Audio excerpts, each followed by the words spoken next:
안녕하세요. 저는 결혼을 앞두고 있던 평범한 직장인입니다. 저는 6년이라는 시간 동안 믿고 사랑해온 남자친구와 결혼을 약속하고 앞두고 있었어요. 양가 상견례며 예식장 예약까지 하나하나 준비해가던 중이었죠. 모든 게 순조롭게 흘러가는 줄만 알았어요. 그런데 문제는 예비 시어머니였습니다. 말끝마다 집안 타령, 배경 타령을 하시더니 급기야는 저희 엄마가 식당을 운영한다는 이유로 대놓고 반감을 드러내기 시작하셨어요. 속상해도 참고 넘기자 싶었는데 어느 날은 직접 엄마 가게까지 찾아오셔서 행패까지 부리시는 겁니다. 저희 엄마는 국밥 장사를 하시는데 주문한 국밥을 엎고는 삿대질을 하며 막말을 퍼부는 그 장면을 저는 지금도 생생하게 기억해요. 그런데 무슨 영문인지 다음날 예비 시어머니께선 무릎 꿇고 사과하러 오신 거 있죠? 이미 제 마음은 결혼의 결자도 꺼내기 싫을 정도였고 사과는 당연히 받아줄 생각도 없었어요. 그래서 결국 저는 완전한 파혼을 결정하게 되었습니다. 그런데 이번 일을 통해 저는 파혼의 아픔보다 그것이 잊힐 정도의 더 충격적인 비밀을 알게 되었습니다. 이미 지난 과거이기에 이제야 비로소 밝힐 수 있었던 그 이야기를 오늘 조심스럽게 들려드리고자 합니다. 결혼을 결심하게 된 건 단순히 오랜 연애의 끝맺음은 아니었어요. 저는 남자친구와 6년을 함께했고 제 인생에서 가장 힘든 시절에도 곁을 지켜준 남자친구의 진심을 믿었기에 자연스럽게 함께 미래를 꿈꾸게 되었어요. 서로의 가족에게 인사도 오가고 결혼 준비가 조금씩 구체화되던 어느 날부터 저는 알 수 없는 불편함을 느끼기 시작했고 이게 정말 결혼을 준비하는 현실이구나 라는 생각이 강하게 들었어요. 저의 불편함의 이유는 바로 남자친구의 어머니 때문이었거든요. 겉으로는 정말 우아하고 품격 있어 보이세요. 하지만 말끝마다 드러나는 뉘앙스는 누가 들어도 알 것 같더라고요. 제 직업, 저희 집안 형편, 심지어 엄마가 식당을 하신다는 것까지 그 모든 게 예비 시어머니의 마음에는 들지 않는 요소였던 것 같아요. 처음엔 제가 예민한 걸까 싶기도 했지만 시간이 지날수록 어머님의 말씀은 점점 더 노골적으로 들리기 시작했고 급기야는 결혼을 반대한다는 말까지 너무 장난스럽게 이야기하시더라고요. 그때부터 솔직히 마음이 뒤숭숭한 건 사실이었어요. 이 결혼 끝까지 이어가는 게 맞을까? 앞으로 평생을 함께할 가족과 벌써부터 이렇게 삐걱거리는 게 맞는 걸까? 수없이 고민하면서도 쉽게 결정을 내릴 수는 없었어요. 저는 남자친구를 너무 사랑했거든요. 남자친구 또한 누구보다 절 아껴주고 사랑해준 사람이었어요. 저희 엄마에게도 늘 깍듯하게 예의 바르게 대해주셨고요. 제가 이런 고민을 하고 있다는 걸 알아챈 것인지 귀신 같은 남자친구는 결혼은 우리 둘이 하는 거고 혹시라도 본인의 엄마가 선을 넘는 말이나 행동을 하면 자신이 나서서 바로잡겠다고 하더라고요. 제가 이렇게 저렇게 해달라 하기 전에 본인이 먼저 저를 생각해서 이야기를 꺼내준 것이 저는 너무 고마웠어요. 이런 남자친구의 말에 저는 다시 한번 남자친구에 대한 신뢰가 더욱 깊어지게 됐어요. 누구보다 믿고 기대고 싶었던 사람이니까요. 그래서 결국 저는 불편한 마음을 꾹 눌러가며 결혼 준비를 계속 이어갔습니다. 하루는 우연한 계기로 남자친구와 예비 시어머니 그리고 저 이렇게 셋이서 저녁 식사를 함께하게 된 날이 있었어요. 원래 예정되었던 만남은 아니었고 짧게 얼굴만 비추고 헤어질 생각이었는데 얼떨결에 저녁 식사까지 함께하게 되면서 분위기가 조금 묘하게 흘러갔었어요. 처음엔 어색했지만 곧 가족이 될 사이라고 생각하며 저는 최대한 자연스럽게 행동하려고 노력했어요. 겉으로는 웃고 말도 맞췄지만 속으론 사실 많이 불편했었죠. 그동안 보였던 예비 시어머니의 미묘한 반응들 때문에요. 그래도 혹시 오늘은 다르려나 싶은 작은 기대를 품고 있었던 것도 사실입니다. 하지만 그 기대는 식사가 채 끝나기도 전에 아무 의미가 없게 돼버렸죠. 어머님은 여전히 저를 마음에 들어하지 않는 눈치셨고 이제는 그걸 굳이 숨기려 하지도 않으시는 겁니다. 처음에는 말투나 표정에서 느껴지는 미묘한 거리감 정도라고 생각했었는데 시간이 지날수록 점점 더 구체적인 반응을 보이기 시작하셨죠. 제가 말끝을 맺기도 전에 대화를 툭 끊어버린다거나 제가 한 말에 굳이 반박을 덧붙이시고 핀잔을 주는 식의 태도라고나 할까요? 심지어 제 직장 이야기나 엄마 이야기가 나올 때는 아예 대놓고 얼굴을 찌푸리고 계시더라고요. 매우 언짢아 보이는 표정이셨어요. 그 순간 저는 어떤 말을 꺼내는 것조차 민망하고 조심스러워졌고 한 끼의 식사가 마치 몇 시간을 버틴 것처럼 길게 느껴지더라고요. 저는 웃는 얼굴을 간신히 유지하긴 했지만 속으로는 가시방석에 앉아있는 기분이었습니다. 그 자리에서 전 앞으로 이분과 가족이 된다는 게 과연 가능한 일일까라는 질문만 속으로 계속 되뇌었던 것 같아요. 그렇게 불편한 식사가 이어지는 가운데 어머님의 날카로운 질문들은 끊임없이 들어왔습니다. 아니 근데 너희 어머니는 언제부터 국밥 장사를 하신 거니? 기남이한테 듣기로는 식당을 꽤 오래 하셨다던데. 요즘처럼 힘든 세상에 자영업 하시기도 쉽지 않을 텐데 말이야. 그런 건 아무나 하는 거 아니거든. 어떻게 하다가 국밥집을 시작하신 거야? 그냥 갑자기 요리 솜씨 하나로 차리신 건가? 가게 차릴 자산은 있었나 보네. 부채는 없고? 10년쯤 되신 것 같아요. 예전에는 전업주부셨는데 워낙 요리를 잘하셔서 주변 분들이 자꾸 음식 장사 해보라고 권유하셨거든요. 처음엔 작게 시작하셨는데 손님들이 꾸준히 오시다 보니까 지금은 자리를 잘 잡으셨어요. 사실 어머니께서 뭐든 정성껏 하시는 편이라 음식도 항상 직접 재료부터 손질하시고요. 그 덕분인지 단골 손님들도 많이 늘었어요. 네, 재정은 제가 정확하게는 모르지만 빚을 내서 가게 차리신 건 아닌 거로 알고 있어요. 그래, 당연히 부채는 없어야지. 그래서 뭐 요리 실력이 좋다고? 요리 잘한다는 사람들이 얼마나 많은데 국밥이 뭐 대단하다고 그래. 길거리 포장마차에서도 다들 국밥은 끓인다. 아무나 만드는 음식이라는 거지. 그런 거로 자랑할 건 아니잖니? 그럼 아버님은? 이야기 들어보니까 한 직장에서 오래 일하셨다고 들었는데. 네, 아버지는 그냥 일반 회사원이셨고 은퇴하시고 나서 바로 엄마 일 도와주고 계세요. 식당 운영이라는 게 생각보다 손이 많이 가서요. 아침부터 재료 준비나 가게 뒷정리 같은 부분을 많이 도와주고 계세요. 두 분이 함께 하시니까 훨씬 수월하게 운영하시고요. 그리고 아무래도 저녁엔 식사하시면서 술 드시는 손님들이 제법 있으신데 꼭 행패 부리고 힘들게 하는 손님들이 한두 분씩 계시거든요. 그때마다 아버지가 상황 정리해 주셔서 얼마나 든든한지 몰라요. 저희 아버지가 키도 크시고 체격도 좋으시거든요. 아니, 벌써 은퇴를 하셨다고? 조금 더 일하셔도 되는 거 아니야? 아니, 그럼 너희 결혼하면 용돈도 따로 챙겨드릴 생각이니? 요즘은 은퇴해도 다들 뭔가 일거리를 찾아서 하시던데 경비든 배송이든 말이야. 그런 거 하는 남자들 많아. 체격도 좋으시다는 분이 고작 국밥집 도우시는 거야?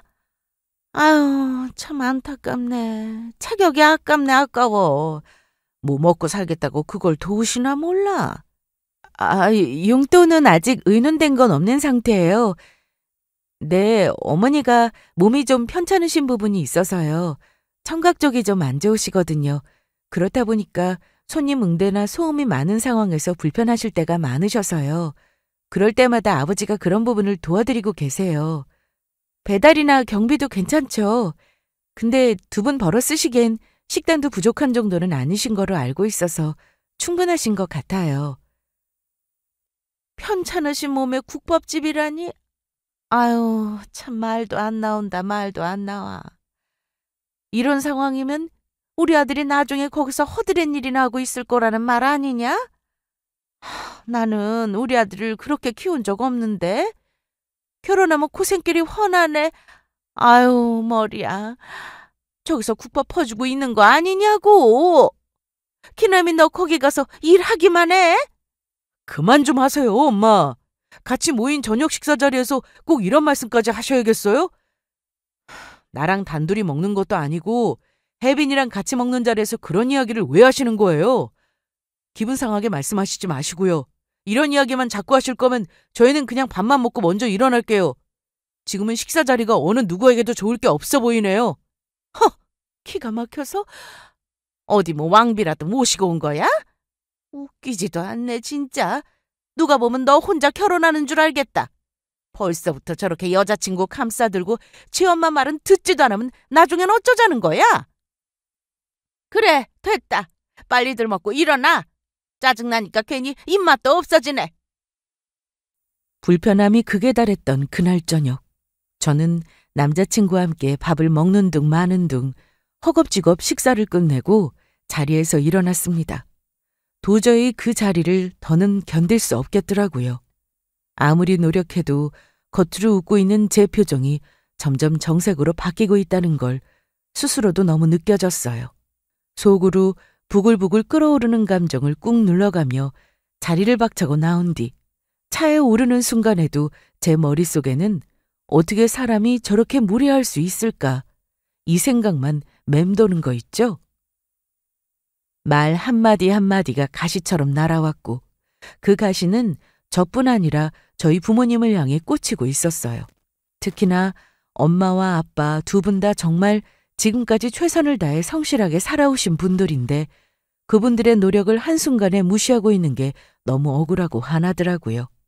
누군가가 제 가족을 대놓고 그렇게 깎아내리는 이야기를 듣고 있으면서도 아무 말도 하지 못했던 저 자신에게도 화가 났었죠.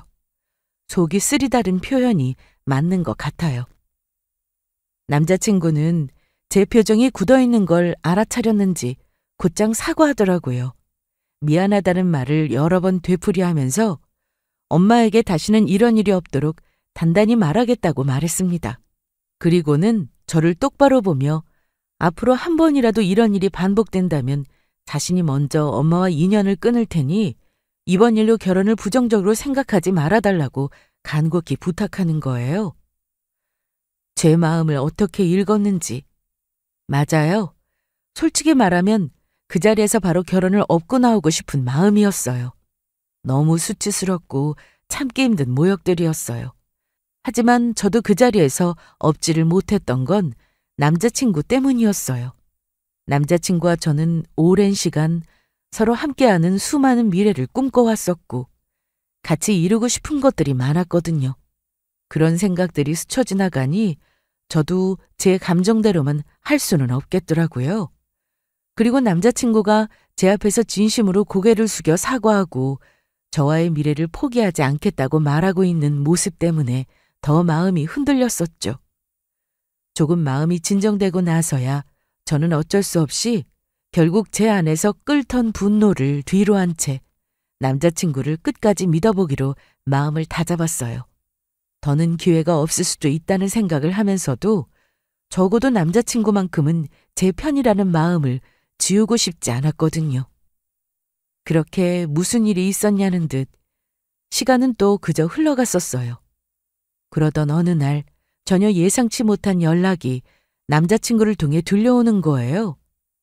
예비 시어머니께서 저희 엄마 식당에 한번 가보고 싶다는 말씀을 하셨다는 거죠. 순간 저는 제가 잘못 들은 줄 알았어요. 그렇게 결혼을 마음에 들어 하지 않아 하시고 제 앞에서 대놓고 저희 집을 깎아내리시던 분이 왜 갑자기 식당에 오고 싶어 하시는 건지 도무지 이해가 되질 않았어요. 솔직히 그 말이 진심으로 들리지도 않았죠. 마음에도 없는 예의를 갖추려는 건지 아니면 또 어떤 의도가 숨겨져 있는 건지 복잡한 생각이 머릿속을 스쳐 지나갔어요. 그동안 있었던 일들을 떠올려 보면 마냥 반갑게 맞이할 수 있는 상황은 분명 아니잖아요. 그런데도 굳이 이유를 들자면 그냥 비도 오고 기분도 꿀꿀해서 국밥이 당기셨다는 거예요. 근데 마침 예비 사돈 댁에서 국밥집을 한다기에 어떤가 싶어 한번 먹어보고 싶으셨다는데 괜히 깨림직한 거 있죠? 말만 들어선 참 단순하고 별뜻 없는 방문처럼 들렸지만 저는 불편한 마음을 감출 수가 없었어요. 그럼에도 불구하고 상황상 거절할 수는 또 없잖아요? 뭐 특별한 날도 아니고 갑자기 가게가 쉰다고 하기도 어렵고 한편으론 혹시 또 괜히 거절했다가 관계가 더 어그러질까 봐 걱정도 되었고요. 남자친구 역시 저희의 입장을 먼저 생각해 줬어요. 본인 선에서 그냥 오늘은 안 된다고 둘러대겠다고 하는데 뭐 식사만 하러 오시는 건데 무슨 일이 생기기야 하겠냐며 그냥 오시라고 했습니다. 식당 위치를 남자친구에게 전달하고 엄마와 아빠에게도 미리 이 사실을 말씀드렸어요. 불편한 손님이 올 수도 있다는 예고에 부모님도 잠시 망설이셨지만 그래도 손님은 손님이니 정성껏 준비해보겠다고 말씀하시더라고요. 저는 그저 일이 조용히 지나가길 아무 일 없이 밥만 잘 드시고 가시길 속으로 바라고 있었죠. 맛있게 드시고는 엄마의 국밥에 대해 입을 댈까 싶어 거기에 대한 걱정도 없지 않아 있었습니다. 저녁 6시가 가까워질 무렵 곧 식당에 도착하신다는 연락을 남자친구에게서 전해 들었어요. 이상하리만큼 그 한 통의 연락이 엄청나게 신경이 쓰이더라고요. 괜히 어머니께서 먼저 도착하셔서 저희 엄마에게 무례한 말씀이라도 하시면 어쩌나, 혹은 제가 없다고 또 기분 상하는 말씀을 하시진 않을까 싶어서 마음이 불편했습니다. 결국 저는 회사에서 조금 일찍 나왔어요. 일부러 사정을 이야기하고 조퇴를 낸 뒤 서둘러 식당으로 향했죠. 사실 제가 가게에 꼭 있어야 할 이유는 없지만 왠지 모르게 어머니보다 늦게 도착하면 안 될 것 같은 그런 기분이 들었습니다. 괜히 어머니 눈에 예의 없다거나 며느리감이 어쩌니 하는 말이 나올까 싶기도 했고요. 그렇게 조심스럽게 가게 앞에 도착해 안을 들여다보니 아직 어머니의 모습은 보이지 않았습니다. 다행히도 엄마는 밝은 얼굴로 저를 맞이해 주셨고 저는 괜히 마음이 무거워 그저 씩 웃으며 인사만 드렸어요. 그리고 잠시 뒤 정해진 시간보다도 약간 일찍 식당 유리문 너머로 어머니의 모습이 보였어요. 고운 옷차림에 단정한 머리, 그리고 여전히 날카로운 눈빛을 간직한 채 어머니께서 가게 안으로 들어오셨어요. 저는 그 순간 긴장이 온몸으로 퍼지는 게 느껴지더라고요. 예비 시어머니께서는 저를 보자마자 잠시 멈칫하시는 게 보였어요. 그동안의 차가운 표정과는 달리 순간적으로는 살짝 누그러진 인상을 지으시는 듯 보였죠. 아마도 본인을 맞이하러 제가 먼저 와 있었다는 사실이 조금은 기특하게 느껴지셨을지도 모릅니다. 그래도 예의는 있네 정도의 생각이 스쳐 지나갔을지도 모르죠. 하지만 그런 표정도 오래가지는 않았어요. 인사는 짧게 건네셨고 앉자마자 메뉴판을 흘끗 보시더니 무심하게 말씀하시더라고요. 저는 원하시는 메뉴가 있으신지 여쭈어 보았더니 국밥이다 거기서 거기지. 그냥 무난한 거로 줘라는 말씀이 돌아왔어요. 그 말투 속엔 여전히 식당과 음식에 대한 깔보는 뉘앙스가 담겨 있었지만 오늘만큼은 그저 조용히 하루가 지나갔으면 하는 마음이 컸기에 저 또한 예민하게 반응하지 않고 조용히 돼지국밥 한 그릇을 준비해드리기로 했습니다. 주방에서 엄마가 직접 끓인 국밥을 정성껏 상에 올려드렸고 김이 모락모락 올라오는 그릇을 앞에 두고 어머니께서는 숟가락을 들기 시작하셨어요. 그런데 그 순간부터 일이 벌어졌습니다. 국밥을 한 숟갈 드시고는 눈살을 팍 하고 찌푸리시더니 이내 얼굴을 찡그린 채 숟가락을 내려놓으시는 거예요. 그러더니 국밥 그릇을 아래 위로 훑어보며 깊은 한숨을 쉬기 시작하시는 겁니다. 처음에는 무슨 문제가 있나 어머니께 여쭈어봤더니 이내 어머니는 정색하며 저에게 따지기 시작하셨어요. 이게 지금 국밥이라고 내놓는 거니? 아니 이렇게 비린 걸 어떻게 먹으라는 거야 도대체? 내가 지금 입맛이 없어서 그렇다는 소리가 아니야. 정말 이건 사람 먹으라고 만든 음식이 아니라고. 국밥이란 게 원래 이런 거야? 내가 잘못 알고 있었나? 정말 어이가 없네. 어이가 없어. 비리시다고요? 죄송해요, 어머님. 저는 고기 손질을 엄마가 굉장히 정석하다시는 거로 알고 있거든요. 늘 잡내 잡는데 신경도 많이 쓰시고 오래 끓여서 내시는 편이라 비리다고는 생각 못했는데 혹시 너무 불편하시면 다른 국밥으로 다시 준비해 드릴게요. 순댓국이나 소고기 국밥으로 바꿔드릴 수도 있는데 괜찮으실까요? 죄송해요, 어머님. 그럼 뭐 내가 거짓말이라도 하고 있다는 거냐? 아니, 됐고. 뭘 새로 해와. 이런 건 만든 사람한테 직접 물어봐야지. 네가 뭘 안다고 대답하니? 진짜 웃기지도 않아. 네가 지금 여기서 뭘 나서서 뭘 하겠다는 거야? 사부인 좀 모셔와봐. 어디 계셔? 주방에 있어? 아무리 청국장 냄새 맡고 살아도 이건 좀 아니지 않니? 내가 진짜 오늘은 제대로 물어봐야 될 것 같다. 도대체 어떤 재료를 쓴 건지, 제대로 된 위생관념이 있기는 한 건지 확인해 봐야겠다고. 이렇게 입만 잘 눌려서 해결될 일 같으면 누가 고생을 하니? 마침 저기 오시네. 사부인! 이 국밥 좀 한번 보세요. 이렇게 비린 걸 도대체 어떻게 먹으라고 만드신 겁니까? 저기 어머님, 사실 저희 어머니께서 청각장애를 앓고 계세요. 보청기를 사용하시긴 하지만 그래도 잘 안 들리실 때가 많으셔서요. 저희 가족끼리는 입모양을 보거나 간단한 수화로 대화를 하고 있어요. 하실 말씀 있으면 그냥 저한테 해주시면 안 될까요? 제가 어머니께 잘 전달 드릴게요. 부디 양해 부탁드릴게요. 뭐? 청각장애? 아니, 나는 그냥 몸이 조금 불편하시다고 해서 그런 줄만 알았지. 장애가 있다고 말을 해야 했을 거 아니야. 왜 이 중요한 걸 숨겼어? 하자 있는 집안이 우리 아들이랑 결혼하려고 했다는 게 지금 말이나 돼? 어쩐지 예비 사돈이 왔는데도 눈웃음만 싱긋하고는 잘 오셨다 인사 한마디 없길래 저건 어디서 배워먹은 예의인가 했네. 장애가 있는 줄은 생각도 못했네. 생각할수록 화나네. 어디 주제도 모르고 감히 우리 아들을 넘봐? 평생 국밥이나 퍼주고 살아라. 이 집 수준엔 그게 딱 맞아. 난 이 결혼 못 시켜. 아니, 안 시켜. 어머님, 그게 무슨 말씀이세요? 저희 어머니가 무슨 잘못을 하셨다고 이렇게 모욕적인 말들만 하시는 거예요? 장애가 있다는 이유만으로 하자 있는 집이라고 말씀하시는 건 너무하신 거 아니세요? 저희 어머니는 누구보다 성실하게 살아오신 분이고 식당도 정직하게 운영하시면서 손님 한 분 한 분께 정성을 다하세요. 평생 국밥이나 퍼주고 살라는 말, 제 가족의 삶을 싸잡아 모욕하신 거랑 다를 게 없다고요. 제가 아무 말 안 하고 웃고만 있는다고 아무 말 못할 사람처럼 보셨다면 큰 오해세요. 방금 하신 말씀 정말 도가 지나치셨어요. 저희 어머니께 당장 사과하세요. 사과를 하라고? 내가 지금 뭘 잘못했다고 사과를 해? 나는 현실적인 얘기를 한 거야. 괜히 감정적으로 받아들이지 마. 장애가 있으면 유전일 가능성도 있다는 거, 그건 상식 아니니? 그런 걸 미리 알고도 조심하지 않겠다는 게 더 무책임한 거지. 우리 아들 인생이 걸린 문제인데 내가 왜 가만히 있어야 해? 난 분명히 말하지만 장애 있는 손주 볼 생각 추호도 없어.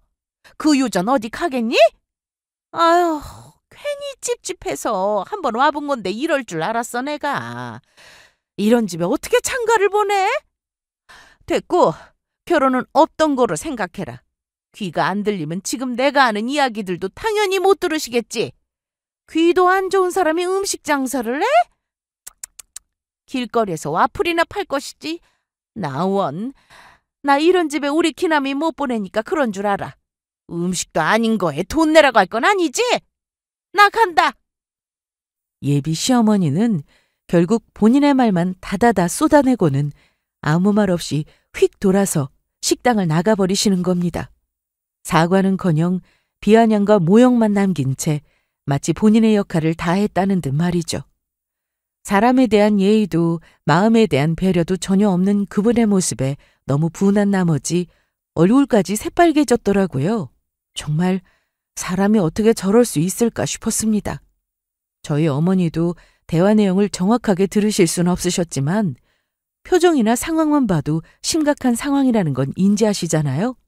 그저 안절부절 모태하시며 수화로 제게 무슨 일이 있는 거냐며 왜 저렇게 화를 내시고 가는 거냐 저한텐 못된 소리를 하셨는지 물으셨는데 저는 별일 아니야. 그냥 내가 마음에 안 드시는가 봐. 엄만 신경 쓰지 마. 괜찮아 라며 애써 태어난 척 이야기했어요. 예비 시어머님께서 나가려는 시점에 아버지께서 들어오셨어요.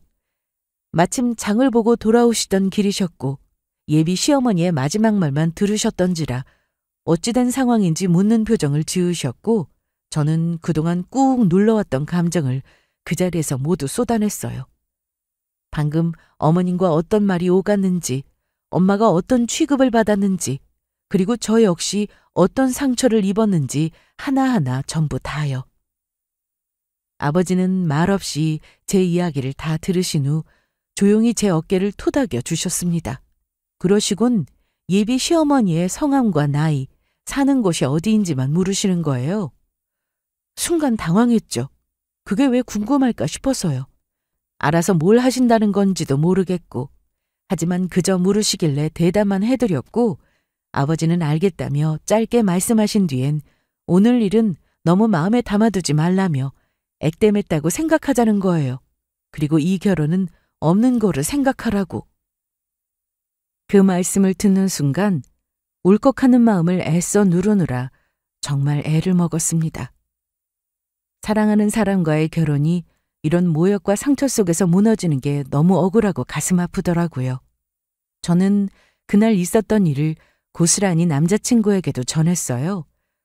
처음엔 믿기 힘들다는 듯 말을 잇지 못하더니 이내 본인 어머니와 연을 끊겠다고 하더라고요. 하지만 저는 더는 그 말조차 듣고 싶지 않았어요.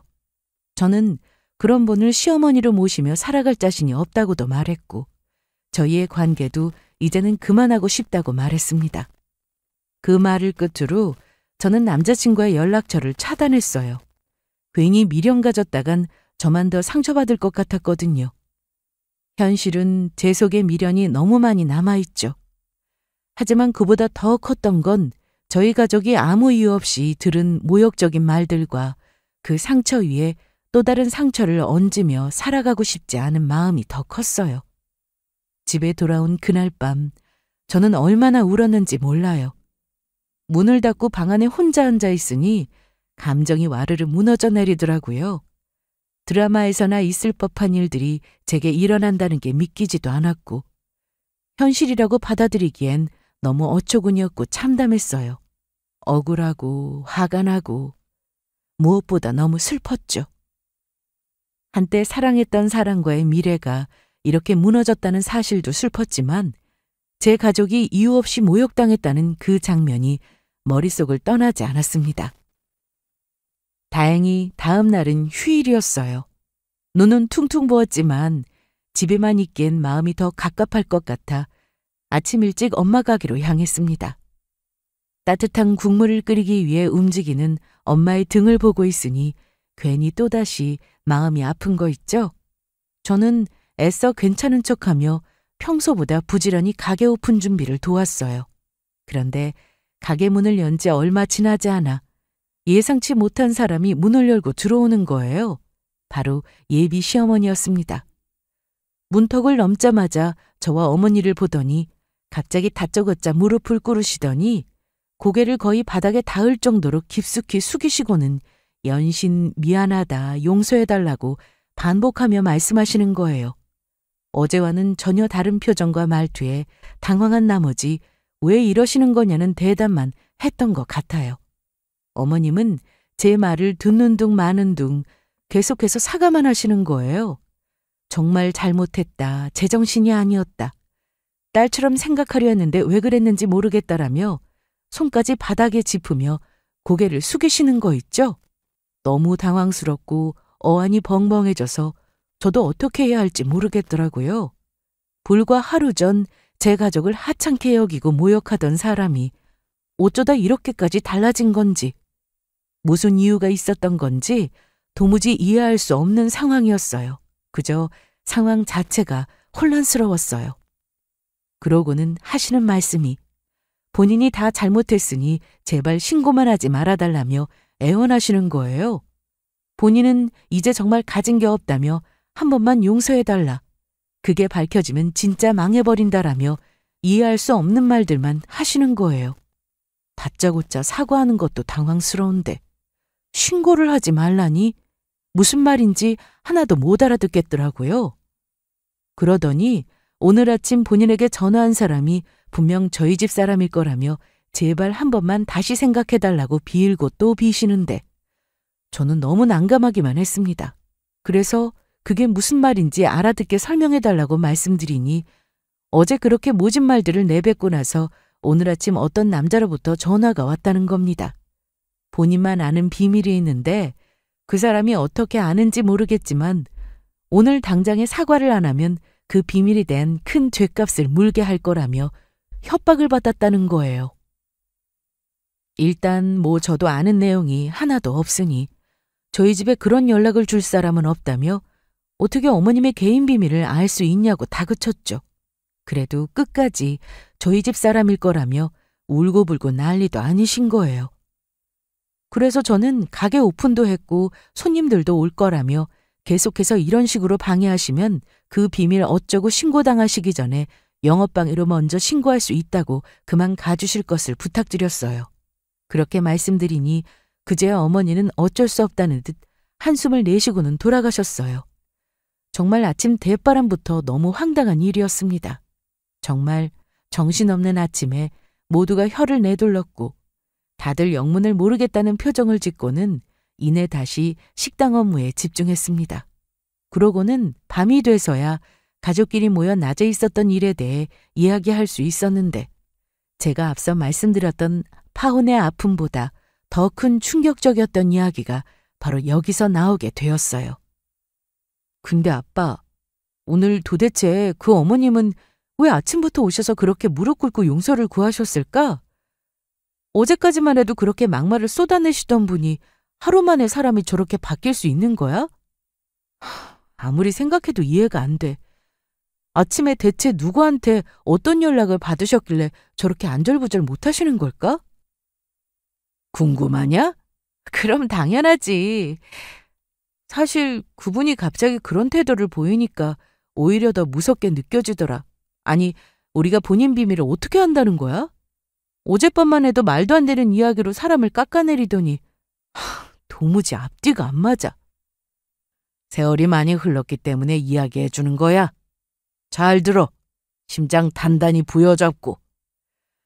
사실은 이 아빠가 오랫동안 그냥 회사원으로만 일했던 건 아니야. 규정도 있고 지켜야 할 의무가 있었기 때문에 말은 못했지만 아빤 국가정보기관, 그러니까 정보분석국 쪽에서 오래 일을 했었어. 영화처럼 총 들고 뛰어다니는 그런 블랙 요원은 아니야. 나름대로 책임이 큰 자리였지. 정말 간단하게만 이야기하자면 세계 각국의 정치나 경제 상황, 안보 위협 같은 것들을 분석하고 예측하는 그런 거야. 지금 그 부서는 폐기됐지만 그 이후에도 다른 부서로 옮겨서 계속 일은 해왔고 꽤 높은 직급까지 올라간 뒤 은퇴한 거야. 더는 무슨 일을 했는지 묻지 말고. 아무튼 그런 곳에 있었던 덕분에 사람 하나쯤 파악하는 건 아주 간단한 일이었지. 어제 그 사람 성함이랑 나이, 사는 곳 말한 것만으로도 충분했어. 조금만 들춰보니 굳이 애쓰지 않아도 금세 나오더라. 그 사람 깨끗하게 사는 사람은 아니더만. 세금 체납은 기본이고 알고 보니 검은 돈이 흘러들어온 정황도 있던 걸. 그래서 조용히 그 사실을 알려줬을 뿐이야. 이게 세상에 알려지면 어떤 대가를 치르게 될지. 그게 싫으면 당장 가서 사과하라고 일렀지. 그랬더니 아침부터 그렇게 허둥지둥 무릎까지 꿇고 달려오더구나. 사람이 갑자기 달라졌다고 생각한다면 그건 착각이야. 달라진 게 아니라 본인이 감당해야 할 현실이 눈앞에 보였을 뿐이지. 지금 이거 장난으로 하는 말이지? 지어낸 이야기라긴 너무 구체적인데? 아빠가 그런 일을 했다는 걸 어떻게 믿어? 그냥 뭐랄까 소설 속 이야기 같고 드라마 보는 기분인데? 정말로 아빠가 그 어머님 뒷조사를 했다는 거야? 지금까지 내가 알던 아빠가 진짜 맞는 건지 혼란스러워지려고 그래. 이런 거로 장난 못 치지. 그리고 이미 관련 내용은 모두 신고해뒀어. 세금 체납 내역과 자금 흐름, 명의 문제까지 전부 정리해서 넘겨뒀지. 이제 그 사람은 정당한 법의 심판을 받게 될 거야. 밝혀줘야 할 게 밝혀진 건데 뭐. 그 일이 우리 가족을 지키는 일이기도 하니까. 그럼 그동안 말했던 일반 회사 다닌다는 건 다 거짓말이었던 거야? 매일 아침 정장 입고 나가서 평범한 회사원처럼 퇴근하던 것도 다 연기였어? 대체 어떻게 이걸 그렇게 아무렇지 않게 숨기고 살아올 수 있는 거야? 엄마도 몰랐던 거야? 그럼 진짜 아무도 모르고 아빠 혼자서만 그렇게 살아왔다는 거야? 너무 충격이잖아. 그런 일들은 원래 그렇게 살아가게 되어 있는 거야. 네가 아는 아빠의 일상, 그건 다 진심이야. 다만 말하지 못했던 진심이기도 하지만 그냥 그런 줄로 알고 있어라. 지금은 다 지난 일이야. 이제는 정말 평범한 민간인이자 퇴직자이고 열심히 엄마의 식당을 돕는 멋쟁이 아빠일 뿐이야. 그런데 아내 욕하는 꼴은 죽어도 못 보는 아빠지. 어디 감히 청각장애라고 사람을 무시하고 깔봐? 그런 사람들은 세상의 쓴맛을 반드시 경험해야 정신 차릴 거야. 네 엄마 일 아니었으면 아빠도 그냥 지나쳤을 사람일지도 모르지. 너한테 그런 모진 말 했어도 결혼은 현실이라고만 말해주고 선택은 네 몫이라는 말만 하고 말았을 거야. 살면서 지금까지도 네 엄마한테 조금이라도 모라한 사람은 내가 가만둔 적이 없었거든. 그래서 어쩔 수 없이 과거 실력 한번 꺼내본 거였어. 엄마 일이니까 나선 거야. 알지? 이 이야기를 들으시는 여러분들도 과연 믿으실 수 있으시겠어요? 저 역시 처음엔 전혀 믿을 수 없었어요. 영화나 드라마에서나 나올 법한 그런 일이 제게도 실제로 벌어졌다는 사실이요. 평생 말없이 가정만 지켜오신 분인 줄로만 알았던 저희 아버지가 국가정보기관에서 일하셨던 분이라뇨. 처음 그 사실을 들었을 때는 제가 파혼을 했다는 현실조차 잠시 잊고 있을 정도로 충격이 정말 컸었어요. 너무나 평범하고 따뜻한 아버지의 일상 속에 그런 비밀이 숨겨 있었을 줄은 상상조차 못했죠. 그 이후 아버지 덕분에 예비 시어머니의 숨겨진 정황들을 자세히 알게 되었어요. 겉으로는 우아한 척, 고상한 척, 마치 세상 누구보다 체면과 격을 중시하는 듯 행동하시던 분이 그 이면에는 세금 체납과 부정한 자금, 검은 거래 같은 말도 안 되는 일들이 숨어 있었던 거예요. 진실을 알고 난 뒤 저는 너무 어이가 없었습니다. 그토록 저희 집안을 무시하고 엄마의 삶을 깔아뭉개던 분이 정작 본인은 그런 더러운 일에 손을 담그고 있었다니요. 사람이 이렇게 이중적일 수 있구나 싶었습니다. 어머니의 이야기를 들은 것인지 남자친구는 불이 난 듯이 저에게 연락하더라고요. 전화기를 들자마자 들려오는 건 사과 한마디 없는 다짜고짜 따지는 말투였습니다. 야, 혜빈아, 지금 이게 무슨 일이야? 우리 엄마가 오늘 아침에 신고를 받았다고 하는데 세금 체납이니 뭐니 하면서 조사 들어온다고. 너희 집에서 그런 거야? 뭘 했길래 우리 엄마가 조사까지 받아야 하는 거냐고? 장난이 아니라 나까지 완전히 미친 사람 취급받고 있다고? 그건 나도 모르는 일이야. 그리고 지금 그걸 나한테 따지기 전에 너희 어머니가 우리 엄마한테 무슨 짓을 했는지부터 생각해봐야 하는 거 아니야? 장애인이라고 하자 있는 집안이니 유전이니 어쩌니 하면서 가족 모욕했던 사람이 누군데. 국밥집 한다고 사람 깔보고 우리 엄마 앞에서 모욕까지 줬던 사람이라고. 미안하다는 말은커녕 지금 와서 신고가 들어왔다 운운하며 왜 우리가 가해자 취급을 받아야 하는 건데? 도대체 누구 엄마가 누구한테 사과해야 하는 상황인지는 보면 모르겠니? 아니, 그래도 그렇지. 난 네가 그랬다고는 안 믿고 싶은데 지금 이 상황 누가 봐도 너희 집에서 뭔가 한 거 같잖아. 우리 엄마가 갑자기 그렇게 무릎 꿇고 찾아올 리가 없잖아. 아무리 화가 나도 이렇게 뒤에서 사람 엿먹이는 건 아니지. 솔직히 말해. 너희 아버지께서 뭐라도 하신 거지? 이거 법적인 문제로 갈 수도 있어. 너도 처벌 한번 받아봐야 정신 차릴래? 그리고 우리 엄마가 뭐 틀린 말 한 것도 아니고 맞잖아. 청각장애 그거 유전될 수도 있어. 그거 감안하고 너 만난 건데 그런 네가 이런 식으로 나온다는 거야? 처벌? 지금 한 말 진심이야? 가족이 모욕당한 걸 보고서도 그 자리에서 밥상 한 번 못 엎은 게 어찌나 한이 되던지 그날 그냥 다 엎어버렸어야 했네. 그래야 처벌이라는 단어가 조금이라도 어울릴 건데 말이야. 근데 너는 지금도 끝까지 너희 엄마 편만 들겠다 이거지? 도대체 누가 누구에게 상처를 줬는지 누가 무슨 짓을 했는지 하나도 모르는 사람처럼 행동하네? 법적인 처벌? 좋아. 내가 정말 거기에 손톱만큼이라도 해당이 된다면 그 벌 달게 받을게. 근데 법이 진짜 심판해야 할 사람이 누구인지는 너희 엄마가 더 잘 아시지 않을까? 이딴 말 하려고 전화한 거면 다시 연락하지 마. 남자친구와의 통화는 결국 참담하게 끝이 나버렸습니다. 제 말에 귀를 기울이기보단 끝까지 자기 엄마의 입장만 두둔하며 급기야 저에게 법적 처벌이라는 단어까지 꺼내는 모습을 보면서 저는 남아있던 모든 정이 다 털털 떨어져 나갔던 것 같아요. 그날 이후로 저는 그 두 모자가 어떻게 되었는지 또 무슨 말을 주고받았는지 알고 싶지도 않았고 궁금하지도 않았습니다. 그 사람들과의 인연은 이제 완전히 끝났다고 마음을 정리한 뒤였으니까요. 하지만 마음 한구석에는 여전히 의문은 남아있었어요. 정말로 그런 세금 체납이나 불법 자금 문제로 신고가 접수되면 어떤 처벌을 받게 되는 걸까 하고요. 속으로만 고민하다가 조심스럽게 아버지께 여쭈어봤어요. 저는 이제 복수를 바라는 게 아니라 그저 진실에 대한 정당한 결과가 어떤 식으로 나오는지를 알고 싶었던 것뿐이었거든요. 아버지는 덤덤하게 대답해 주셨어요. 아빠, 그때 가게 와서 행패 부리던 어머님, 세금 체납이나 불법 자금 같은 거로 신고가 들어가면 진짜 처벌받게 되는 거야? 글쎄. 정확한 건 수사기관에서 판단하겠지만 체납 금액이 일정 기준을 넘으면 벌금은 기본이고 형사처벌도 가능하겠지. 부당자금 흐름이 입증되면 조세포탈 혐의까지 엮일 수도 있고 그 과정에서 위장명의나 허위 서류가 드러나면 또 다른 죄목으로 처벌받을 수도 있을 테고 간단한 일은 아닐 거야. 대충 넘어갈 수 있는 수준은 아닐 테니까. 와, 진짜 그렇게까지 되는 거야? 그냥 세금 조금 밀린 건 줄 알았는데 생각보다 훨씬 심각했나 보네. 아빠는 대체 어떻게 그런 걸 그렇게 척척 아는 거야? 정확하진 않지만 대략 그 정도는 되지 않겠나 하는 거야. 사람 일은 결국 뿌린 대로 거두게 되어 있어.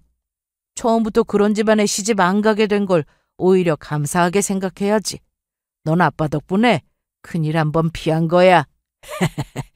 이럴 땐 좀 든든하다고 생각되지 않냐? 아빠의 말을 들으며 저는 다시 한번 신선한 충격을 받았습니다. 그동안 평범한 가장으로만 생각했던 분이 이렇게 냉정하고 정확하게 사태를 판단하고 대응하는 모습을 보니 왠지 모르게 새삼 존경심이 생겼습니다. 그리고 동시에 제가 정말 믿을 수 있는 가족 안에서 자라고 있다는 사실이 참 다행이라는 생각이 들었어요. 이제는 모든 일이 하나둘씩 정리되어 가고 있지만 저는 여전히 가끔씩 그날 일을 떠올리곤 해요. 처음엔 사랑하는 사람과의 미래를 그리며 시작된 결혼 준비였고 그 과정에서 조금의 갈등은 있을 수 있다며 스스로를 설득해가며 참아내던 나날들이었지만 그 갈등은 단순한 의견 차이를 넘어서 한 사람의 오만과 편견이 만들어낸 모욕과 상처로 번지고 말았던 거죠. 시어머니는 끝내 저희 엄마를 사람 취급도 안 하셨던 분이셨어요. 식당을 운영한다는 이유로, 청각장애가 있다는 이유로, 자신보다 못하다고 여겼던 그 모든 이유로 저희 가족을 깎아내리고 짓밟더라고요. 그렇게 모욕적인 말들을 쏟아내던 분이 하루아침에 태도를 바꾸고 무릎 꿇는 모습을 보았을 때 저는 도저히 용서할 수 없었어요. 진심이 느껴지지도 않았고 저희를 찾아온 이유가 진심 어린 사죄를 위함은 아니었으니까요. 그 이유는 바로 저희 아버지를 통해 알게 되었습니다. 제가 세상 누구보다 평범하고 조용하다고만 여겨왔던 저희 아버지는 사실 오랜 시간 국가정보기관에서 일하셨던 분이었어요. 겉으로는 일반 회사원처럼 출근하고 퇴근하셨지만 실제로는 수많은 정보를 분석하고 국가 안보를 위한 일을 해오셨다고 하셨죠. 지금은 은퇴하셨지만 여전히 그 시절의 능력은 그대로 남아있었던 것 같아요. 예비 시어머니의 인적사항을 듣고는 아버지는 하루 만에 그분의 배경을 파악하셨으니까요. 세금 체납은 기본이었고 위장 명의와 검은 자금 흐름, 여러 부정거래 흔적들까지 드러났습니다. 아버지는 조용히 그리고 단호하게 그 사실을 예비 시어머니께 전달하셨고 진심으로 사과하라는 말씀을 남기셨죠. 결국 예비 시어머니는 공포에 휩싸인 채 아침부터 식당을 찾아와 무릎을 꿇고 빌었습니다. 하지만 이미 돌이킬 수 없는 일이었죠. 뒤늦은 사과는 진심이라 하더라도 그 말들이 가한 상처는 쉽게 지워지지 않잖아요. 게다가 이미 신고는 접수된 상태였고 수사가 시작되자 그분은 결국 법적인 처벌을 피할 수 없게 되었으니까요. 자신의 명의로 돌려놓았던 재산들도 차례로 압류되고 그 집은 말 그대로 쫄딱 망하게 되었죠. 처음엔 억울하다는 말도 했다고 들었지만 세상이 그렇게 호락호락하지 않다는 걸 깨닫는 데는 그리 오래 걸리지 않았을 겁니다. 그 모든 일이 끝난 지금 저는 문득문득 이런 생각을 하게 돼요. 정말 이게 내 인생에서 일어난 일인가 하고요. 하지만 그건 분명히 제가 겪은 현실이었습니다. 누군가를 진심으로 사랑했고 그 사랑을 지키기 위해 노력했지만 결국엔 사랑이 아닌 정의와 존엄을 선택해야 했던 제 이야기. 그리고 그 과정에서 세상 누구보다 믿고 의지할 수 있는 존재, 저희 아버지의 참모습을 알게 된 이야기이기도 하죠. 아버지 덕분에 저는 정말 큰 위기에서 벗어날 수 있었던 것 같아요. 지금 생각하면 결혼이 무산된 것이 아니라 오히려 더 나은 삶을 위한 전환점이었다고 생각하고 있어요. 부당한 관계를 끊고 왜곡된 인연을 정리하고 나니 제 삶은 더 단단해졌고 제 자신을 지키는 법도 배울 수 있었거든요. 이 글을 읽고 계신 여러분, 영화 같은 저의 이야기는 어떻게 보셨나요? 드라마라고 해도 믿을 법한 이 모든 일이 저에게는 아주 생생한 현실이었습니다. 그리고 그 현실 속에서 저는 끝까지 저를 지켜준 한 사람, 아버지를 통해 더 큰 신뢰와 사랑을 배우게 되었어요. 이제 저는 새로운 삶을 시작했습니다. 상처는 시간이 지나면 흐려지지만 그 상처를 이겨낸 경험은 평생을 지탱해 줄 힘이 되니까요. 저는 오늘도 그 힘을 믿으며 당당하게 하루를 살아가 보려고 합니다. 그리고 이 자리를 빌려 조용히 말씀드리자면 나라를 위해 보이지 않는 곳에서 묵묵히 일하고 계신 모든 분들 정말 감사합니다. 여러분 덕분에 저희가 이렇게 일상을 지킬 수 있었던 것 같아요. 저희 아버지처럼요. 그러니 부디 그 고단한 일들 속에서도 스스로를 자랑스럽게 여기시길 바랍니다. 저는 아버지를 통해 그걸 배웠고 오늘도 그 믿음으로 살아가고 있으니까요. 감사합니다.